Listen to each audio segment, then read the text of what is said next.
Welcome to Batshit, a frank and funny look at living with mental illness. While we'll touch on several illnesses, Batshit is focused on those along the spectrum of bipolar disorders. I'm your host, Adam. And I'm your other host, Brad. And we're both bipolar, so strap in and let's see how batshit we really are. Spoiler alert, pretty damn batshit. This episode's topic, Heredity. Hereditary. Heredity. Hereditary.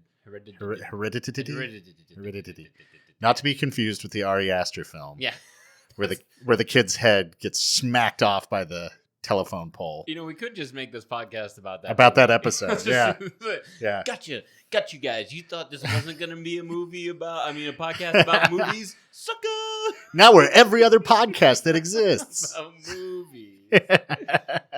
Gross. Okay, so the reason I brought this up to Brad, I wanted to do this one because I got this phone call the other day from my dad and my mom, and they're really starting to get into the podcast. You know, listening to podcasts was something they're still learning how to do because it can be kind of confusing finding us, logging in through podcasts on Apple phones, and they're both in their 70s, guys. What are you gonna do? This is not a judgment. It's just not fair to them. I was actually saying the other day that the most my parents had to go through, like in terms of teaching their parents technology, like maybe a little bit computers, but otherwise it was, this is a cordless phone, or programming a VCR. Now I'm like, so, all right, Dad, log on to Zoom, turn on your video. Oh, is your Bluetooth connected? Is that why we're not getting, sound? So, anyway, long story short, he started listening to it and he was like, when are you going to talk about like how these diseases can be hereditary and whether or not that's a factor? And, I'm sitting there on the phone being like, how does he want me to respond to this? Like, is this a situation where he feels like he may have something, that my mom may have something, that, his father, his mother, her father. Do you know of anyone else in your family that's diagnosed? I have an uncle who has clinical depression. Mm-hmm. But other than that, no. What about you? I have an aunt who has anxiety. Okay. I have a half sister that I didn't find out about until I was like 18. Mm-hmm. And she has anxiety and depression. Okay. And then I'm pretty sure my father is undiagnosed, my biological father, undiagnosed, probably bipolar. Yeah. Just the way his youth was. That's the trip about it, right? Because now that people are actually having these conversations about mental health, and people can start looking back on their lives and be like, well, wait a minute, was I sick? And I just didn't know it? Yeah, people who used to be, it'd just be like, that guy's wild. Yeah, exactly. And now you look back, now we look at that guy who was wild and we're like, oh, he had a problem. Oh, yeah, he had a mental disease. Which, again, that's not, I hate that word disease. It's such a loaded word. But I've also been hesitant to talk about this topic because I didn't want my parents or any of my relatives or any of my friends or people who know my family to think that I'm coming at them. Because a lot of people still view this stuff as like I'm criticizing them if I say you may have some sort of mental illness. Yeah, that's part of the stigma is it's... Again, we always talk about it as like, oh, it's like diabetes or like asthma, but nobody looks at it that way. I mean, we don't look at it that way. We say that. Right, but we still... Yeah, there's still that internalized stigma. Sure. Because, you know what? Diabetes and asthma don't affect your behavior. Right, well, and that's just it, right? If someone is schizophrenic, right, or bipolar and they're in a manic state, that doesn't make them any less dangerous just because you have identified the fact that they are schizophrenic or in a manic state. Or even if they're not dangerous, just, we've discussed before, maybe they're an asshole. Maybe they're an asshole. When they're in that state. Maybe they're scary even if they're not dangerous. Maybe it's just they're weird and you don't know how to deal with them. Whatever it is. And so I think a lot of people, when you talk about this stuff being hereditary, can get defensive. Sure. Oh yeah. Yeah. Like, no, I'm not sick. Or no, my dad or my mom, no, they weren't sick. Right. Well, in the spectrum of the way we talk about mental illness today, I think most people realize that there's a wide spectrum Mm-hmm. from, say, depression up to schizophrenia, Sure. right? Whereas previous generations, like your parents' generation, for instance, if you were like, oh, someone has mental illness, you were talking about the biggies. Oh, you were talking about schizophrenia. Yep. You were talking about, psychopathy. Mm-hmm. And so I think that's maybe also difficult for people to wrap their minds around. Sure. And how do I phrase this? When you go into talking about your lineage, right? There is a lot of pride that often is associated with your family lineage, right? Yeah. With like my grandfather, my father, or my mother, my grandmother. And because people don't view this as an illness like a flu, right? Or a diabetes, like you said, that stigma exists, and they don't want to criticize their family. They don't want to belittle their previous generation. So immediately that wall goes up, that no pops out of, up and says, so like, no, I'm not even going to think about it. Yeah. Because that's admitting that my father or my mother was weak. But that's not what it is. Well, because we even, whitewash, and that's a horrible term for what I'm about to say. Yeah. Go, Brad, go. Obviously this country has a racist past. Oh, God, yeah. You never hear anybody talk about like, oh, yeah, my ancestors were slave owners. Right. Or, think about how large the KKK was at its height. Oh, in, God. I don't know, the 30s, the 50s, whenever it was, right. You never hear anybody be like, yeah, well, my granddad was in the KKK. Good old grandpa. Good old grandpa and his beliefs. him and his men's group. They got together on the weekends and just kind of hung out. Just kind of hung out a little bit. Oh, good. Why are we talking about the KKK? Well, just the idea that nobody wants to talk about anything negative in their family history. Of course not. Because we feel like it stains us in some way also. But see but that's what's twisted about it, right? Mm-hmm. Look at our generation. We didn't go through World War I. We didn't go through World War II. We didn't go through Vietnam. We didn't go through the Korean War. Yes, we've had soldiers, very brave soldiers, dealing with, the Iraq War, and they're over in Afghanistan, and even now are posted all around the world. But when you think about, like, both of my grandfathers were drafted into the military to go to World War II. Yeah. They were drafted. They had 6 weeks of basic training, 8 weeks of basic training, whatever it is. And then one of my grandfathers was in the Pacific Theater and one was in the European Theater. And horrible things that they must have witnessed. My grandfather on the Hodson side was held in a German POW camp. Yeah. And was kind of a bastard. I don't know what happened, but like everybody, blames it on that. Right. Whatever. I'm sure those weren't good conditions. Right, exactly. And it very possible all that made them very sick. Yeah. It made them very sick. I mean, think about the things that we've talked about with people on the show developing PTSD, CPTSD, the things that you can develop. Right. And then going through a situation like that. I can't even begin to fathom it. And then you bring it home. Yeah. Right.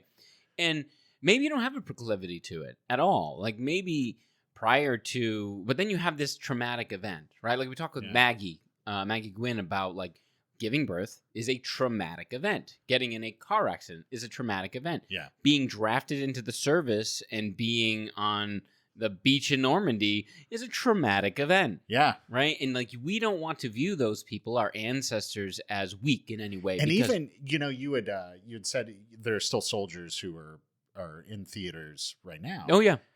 They're still not going through, not on the same level. There's not as many soldiers going through as much horrible shit as in previous wars. Right. You do get your occasions where, there's some awful firefights. You see your buddies get killed.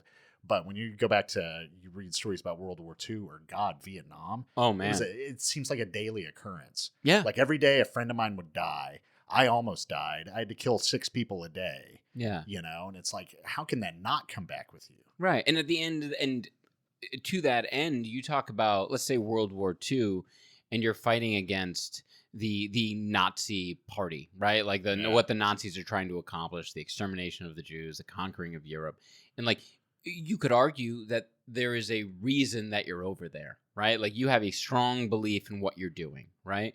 Yeah. As opposed to nowadays, and this is not a judgment against any of the people in the military, but I feel like a lot of people who love the military, who are in the military, are doing it because of the familial aspect of it and the patriotism of it. But we don't have a great cause. Right, we don't have a great cause. Now, when you're over in Afghanistan, you're representing America, and you are proud of the fact that you're there and what the military can accomplish, but your connection to the Afghan people is minimal at best. Think about this. This will make you feel old. Most of the soldiers over there right now were born after 9/11. Right. You know, so they don't even have the, we're fighting terrorists. Exactly, because there was that huge influx into the military after 9/11. You know, these men and women who felt compelled to serve. And, again, thank you so much for all the men and women in the military who are serving. But, and on a side note, just throw this out real quick. Adam and I have talked about this a lot. If any of you are former or active duty military and you suffer from any kind of mental illness, we would love to talk to you. Love to talk to you. No judgment at all. Yeah. Obviously, you guys have listened and girls have listened to this podcast. It is not about judgment. It's really about information. Yeah. Like just getting it out there. Because you go through basic training physically. You don't go through basic training mentally at all for that stuff. Yeah, like, unless you're like special forces. Special forces. But even then... But I think that's more... so my family were a bunch of jarheads. Okay. They were all in the Marines. And so I'll say this isn't a judgment. This is something that Marines have told me my entire life growing up, is that the purpose of basic training in the Marines is to brainwash you. Yikes. Into the mindset that you need to be a Marine. Right. So I imagine, when you're talking things like Navy SEALs and like Hell Week and shit that they go through, you're developing mental toughness, but you're also warping their mindset to be these special forces ops. Right, and then you're asking them to come back into society. What's that look like when you become a civilian again? I mean, again, we're getting off on a little bit of a tangent, but just to bring it back, the reason I want to bring all this up is because we have these members of our family who, often the generation before, who are heroes, who fought in wars that helped to, liberate people and, keep democracy, a prominent feature, a government. And we don't want to criticize them. And none of this is criticizing what we're about to talk about or any of it. But if you're a parent out there and you're listening to this, I hope you're in a place where you want your child to be asking you these questions, because if you suffer from bipolar, if you suffer from depression, anxiety, PTSD, you want to help your child combat this disease if God forbid they have it, right? Yeah. So if avoiding it is not the answer. Yeah. Avoiding is not the answer. You have a tough conversation. Maybe it'll be a tough conversation. And there's so much evidence, especially with bipolar, that it is hereditary.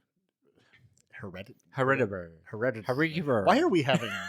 I don't know why we're having problems. It's hereditary. Hereditary. Yeah. That's for the some word. reason I keep mixing that up with the word heredity. Heredity. Right? Yeah, sure. Anyway, heredity. Heredity.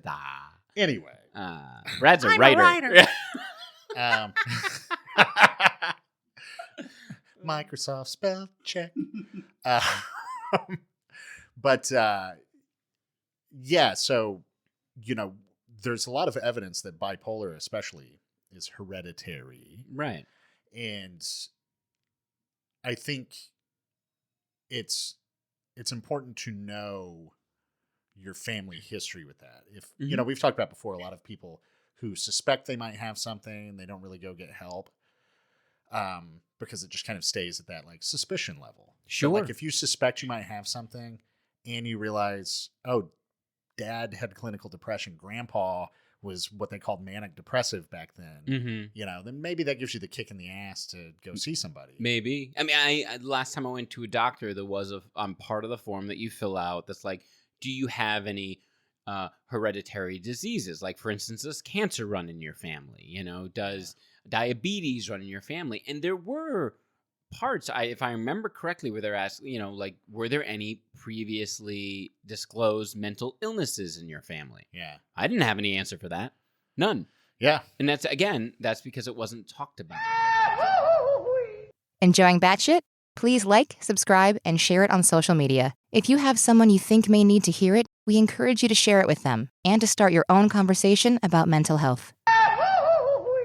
So let's talk about that. Like how to talk about the previous generation, about your own mental illness, and what you may, how they feel about it, and if they think they may have a mental illness. Yeah. I Right? talked to my biological father recently. We don't talk a lot. I was talking to him about this, and he started realizing that he's probably bipolar, as he told me lots of stories. Yeah. So, and I will relay them here because there's no such thing as privacy. Right. No, so I mean, he's open about a lot of this. He was he did a lot of cocaine in his youth. Coca. He was discharged from the military for stealing a rocket launcher. Oh, really? No ammo. No. Well, that's just short-sighted. I mean, Yeah, just the launcher. Just the launcher. I think they were like trying to shoot Coke bottles out of it. Oh, okay. I mean, why not? Sure, Coke bottles. Like glass Coke bottles? Yeah. I don't think that would have gone well. Anyway, would've sorry, been keep back going. then. Got in a lot of trouble, got in a lot of fights. He when my mother died, went off on like a bender and committed armed robbery, and went to Brushy Mountain State Penitentiary. But he, like I said, I found out when I was like 18 that I had a half sister I didn't know about. Right, you didn't even know. Yeah, because he was what they just called wild back then. He was wild, man. Yeah, he was wild. But he was bipolar. Something was going on. Yeah, my half sister ended up staying with him for a few years, and she would talk about like how moody he was, that he would go into like depressions and then like get really angry and put his fist through a door and like things like this. And so it's obvious he had these giant mood swings too. I wasn't around him a lot growing up, so I never saw any of this, but I saw some of it. But it would be more like when he took me, he was like, I'm going to teach you how to swim. And he took me to a river and just threw me in, and I sunk because I didn't know how to swim. That's not how swimming works, Brad. You got to work harder swimming. That's not, you got to move your limbs. Yeah. Brad's like, I'm a buoy. No, you're not, Brad. No. Yeah. I think back, and there are so many events in your father's life. I don't even know him, just from what you've described, but that could be something that instigated a mental illness, right? And yeah, I mean, it's probably, it becomes one of those chicken or the egg kind of thing. Right. It's like what came first, for instance, with him is marijuana and cocaine use, or the bipolar led to the marijuana and cocaine use. Maybe. If the marijuana and cocaine use came first, that could trigger the bipolar. Sure. There's it's self-medication could have been a very, that could tie into the marijuana and cocaine use. Who really knows at this point, right? Yeah. You need to. Yeah. So my dad taught in the inner city schools of Providence, Rhode Island for 30 plus years before he went into administration for the inner city schools of Providence, and tough schools. We're not a big state, Rhode Island, but we are home of the mafia. So that's good. Yeah, not a lot of people know that. That doesn't mean my dad was teaching the Gambino family. It just means that that's tough city. Is that the slogan on the license plate? What? Rhode Island, home of the mafia. Home of the mafia. Ow! No, but you sit there and you. Anyway, I remember when I was a kid, and my dad used to come home and occasionally have these like weapons he had confiscated from kids at school. Yeah. Like confiscated these like huge blades. Like I never saw him bring home any firearms, but he definitely confiscated these gigantic blades from some of these kids that, and I don't think my dad was someone who was wrestling these kids to the ground, which means that he had a previous relationship with these kids and he was able to talk to them or However, he had managed to get these weapons away from the kids. And think about that. Like, you're walking into a school every day with 1,000 kids in the school having these weapons. And the only thing that's kind of keeping you safe is the illusion of authority that you possess over these kids and the relationship that you've been able to develop with them. Yeah. Because any one of those kids could have a knife, who's going through their own shit, you know what I mean? Because they had a real tough life growing up. And you're, this close to being stabbed. And he's a teacher. He's not a cop. And there were no cops in the school. I mean, I know police officers are in a lot of schools these days, and that's its own, I'm sure that's a whole separate episode. We could talk about cops in schools. But dealing with that stress every day, not just teaching kids, right, which is its own stressful, I'm sure any teacher out there will happily call in and be like, that's hard, because it is. But, his life is in danger. Yeah. And he's got a wife and 2 kids at home that are, while my mom did work, my dad was the main breadwinner of the house. So he works 2 jobs. He's a teacher and he appraises real estate. So he works his normal daytime job, and then he comes home at night and continues to work doing appraisals on houses after we eat dinner together, for another 3 hours every night. And he's extremely stressed about his family, about his money, about his personal well-being, about his jobs. And this is just a pressure cooker, right? Constantly ongoing pressure cooker. And the idea of being a man and supporting your family and shouldering and muscling your way through this without talking about your fear, without talking about the weakness you might feel at any point in time, be it you're not good enough for this, or you're not trying hard enough at that, and the lack of self-worth you may have. That's horrible. That's horrible that you don't feel comfortable to talk about that. Yeah. That it's not okay for people to talk about that. I'm unemployed right now. I'm currently unemployed. And we're very fortunate in that I had saved some money up and my wife had saved some money up, so we're not in trouble. But that doesn't mean that doesn't sit in the back of my mind. And we've talked in the past about, suicide often happens with men around unemployment. Yeah. Because you put so much stake in your job. Even if you're just, a worker bee at a factory or in an office building, you are putting mental stress on yourself to get and maintain that job, which puts another level of mental stress on yourself from having that job, impressing your coworkers, impressing your bosses. And you factor in the idea that any of these kids may stab you at any point in time. Oh, and by the way, when you go home, you got to work a second job just to make sure the kids that you have, that you hope won't stab you, have enough to eat and a house to live in. Yeah. Holy shit, guys.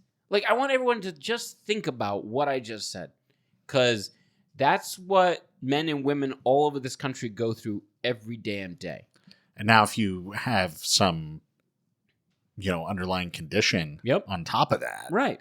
Which you won't know about because no one's talked about. Yeah. Right. Which, your father or your mother may have possessed and had never been treated for, and who has developed coping mechanisms that they might be very unhealthy that they pass on to you. Yeah.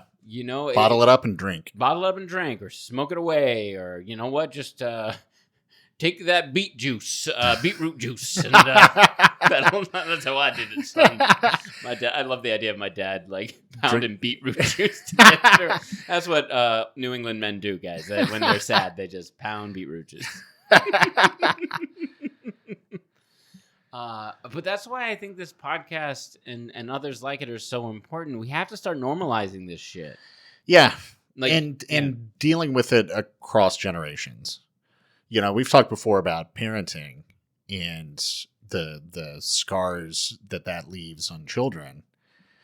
And if you have a mental illness, let alone an undiagnosed mental illness, right? I mean, the impact that's going to have on your kid. Oh, yeah. Do it for your kid. take care of yourself and talk to your kid about it. So, and even if your kid's an adult, if you're sitting around right now and you're like, I was a shitty parent, my kid's an adult, we don't have the relationship I want. Why was I a shitty parent? Maybe you got something. Right. Maybe. Go get it checked out. And you know what? Your kid will probably be thankful that you had something. Thankful. Well, because now you're starting a dialogue. Yeah. As opposed to your kid sitting there going, my dad hated me. My mom was just a bitch. Yeah. Like, no, your mom may have been bipolar. Your dad may have had clinical depression.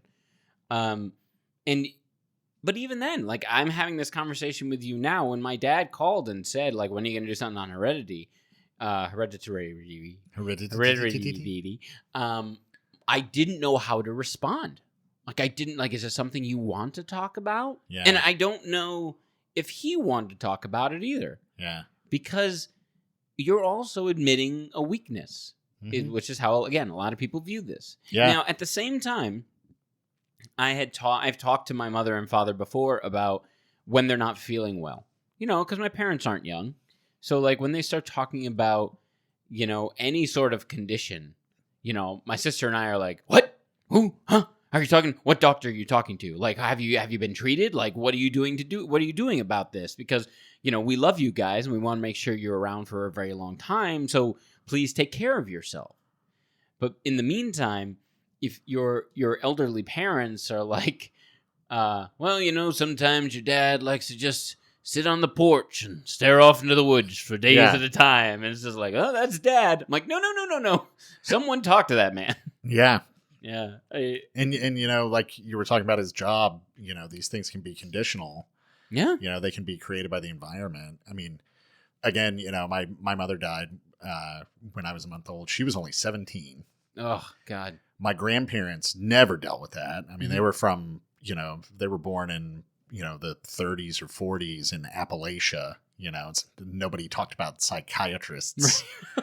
What is this or therapy? Yeah. And, so they just like lived with that dark cloud over them their entire lives. Oh my God. And never knew how to deal with it. And, my grandmother would sometimes just be like cooking and just like stand there and like stare off at nothing. Right. Like let whatever was on the stove start burning.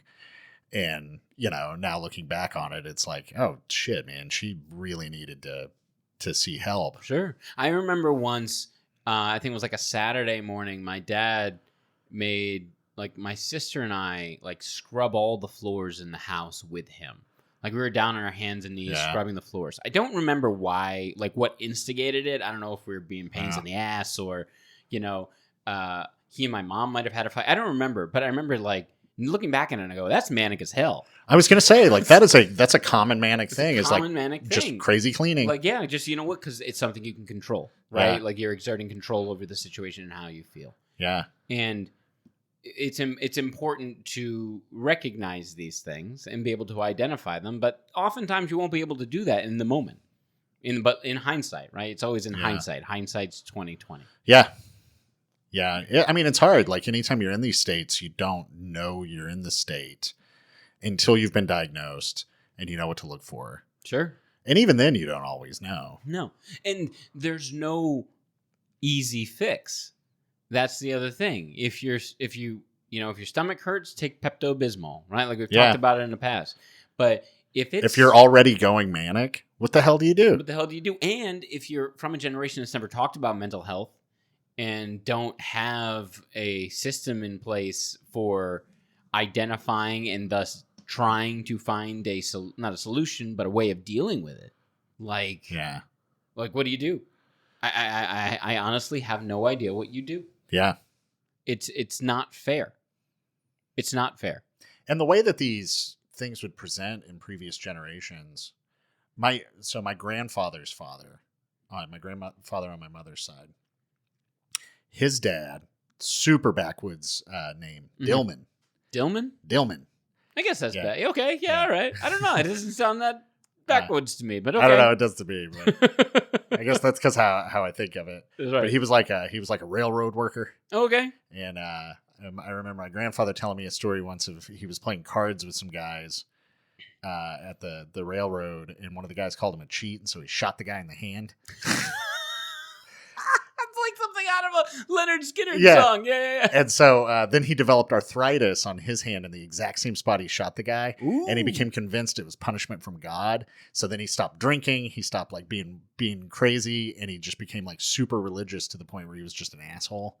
Wow. And then there were all sorts of horror stories with that. But my favorite thing my grandfather ever told me about him, he's like, "Yeah, son, he'd stand in the driveway and he'd shoot nails that he'd drive nails into trees across the yard with his gun. Like he'd have nails in the trees and he'd shoot the nails with a gun. With a like gun, like the bullet would drive the nail Yeah. into the. Yeah, that's how like good of a shot he was. That's My okay. grandfather told me that, and then he pauses for a second. He goes, "Mom was a good shot too." Oh my God, that's amazing. But you think about Horrifying. shit like that, like you hear all these like crazy like hillbilly stories. Like, Sure. How much of that's like legit mental illness? Oh yeah. You know? Like, I mean, again, from Rhode Island, home of the mafia. It's not on Yeah. our license plate yet, but hopefully one day it will be. The gang-related violence, the organized crime-related violence that occurs. Can you even Yeah. imagine what those men and women are going through, Oh yeah. and like Yeah. what kind of mental illness they What may they have? have. Look, yeah. even if you don't know anything about the mafia, watch Goodfellas. Look at Henry Hill and be like, "Don't tell me something's not wrong with that." Oh yeah. From the drop. Yeah. Joe Pesci's character. Oh, Tommy. Joe! Oh my God, Tommy from Yeah. that movie. Tommy definitely Oh, there's something God. wrong with. Go Go and get your shine box. Good God. Good God. So again, the reason we wanted to talk about this is because I think this is a topic people need to broach with their parents, with their grandparents, and especially with their kids. Yeah. You need to normalize this with your kids. You need to start having this conversation because there's nothing wrong with it. If you are predisposed to cancer, once your kid reaches an age where they can talk about it responsibly, you should probably let them know that. And the same goes with mental illness. You know? And the hereditary aspect of this, I'm scared shitless my kids will end up with it. I'm scared that any kids that Mandy and I have will end up with it too. And who knows? Like your kids are both under 10.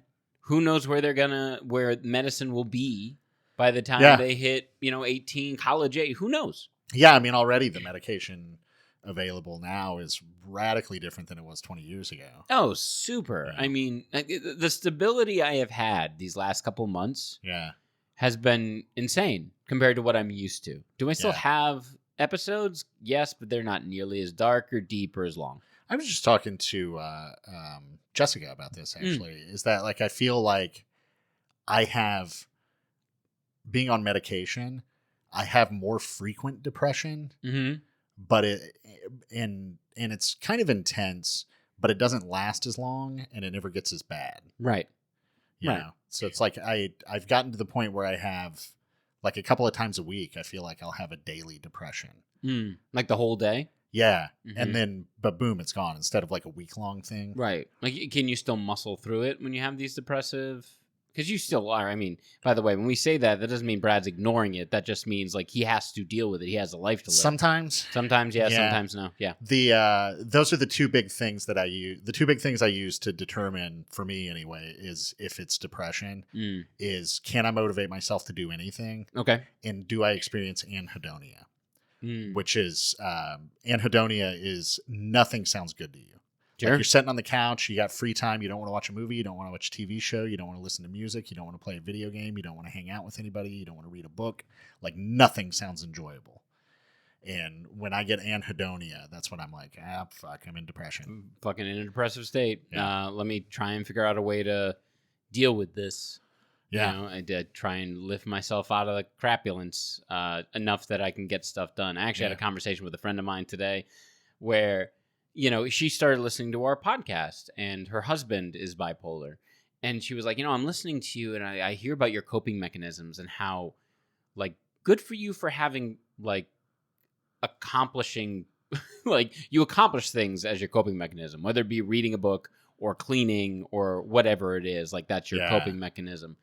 And yes, it's great if you have something like that. That doesn't mean I'm ignoring my depressive state. And I don't want anyone to think that Like my cleaning or my reading or my working out or whatever is how I'm solving the problem. Brad may have similar coping mechanisms or different coping mechanisms. But that doesn't mean we've solved the problem of our depression. Like even on our medication, like Brad just said, you're going through several times a week. There's no solving it. It's a Rubik's Cube missing one of the tiles. Yeah. I just the type of person I am. I'm the type of guy who is trying to solve the problem. I'm always trying to solve the problem. I'm on a different diet now. I'm trying different vitamin supplements. Knowing in the back of my mind, none of this is going to solve the problem. But I have to feel like I'm working towards a fix. Because if I don't feel like I'm working towards the fix, that personally, that's when I really sink into a depressive state. And then where the fuck are you? Yeah. Jesus.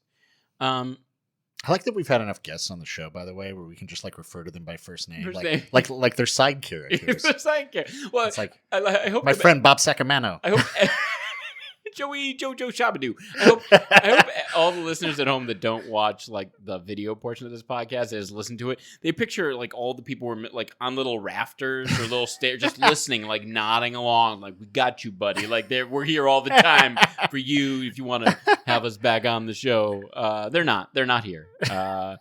No one's filed a restraining order yet, but in general, everyone's been great. We're expecting it though. Oh, soon, any day now. Very soon. Please. Talk with your parents, talk with your grandparents, talk with your kids. Normalize this. Don't accuse anyone of anything, but normalize the conversation so that they feel comfortable talking about it too. And that's going to help everyone involved. Everyone involved. Your partner's family, your family. It's going to make all of this more normal, and we need that. Amen. Remember, keep fighting. We love you. Thank you for listening. You are seen. Warn us before filing the restraining order. Yes, please. Just send us an email.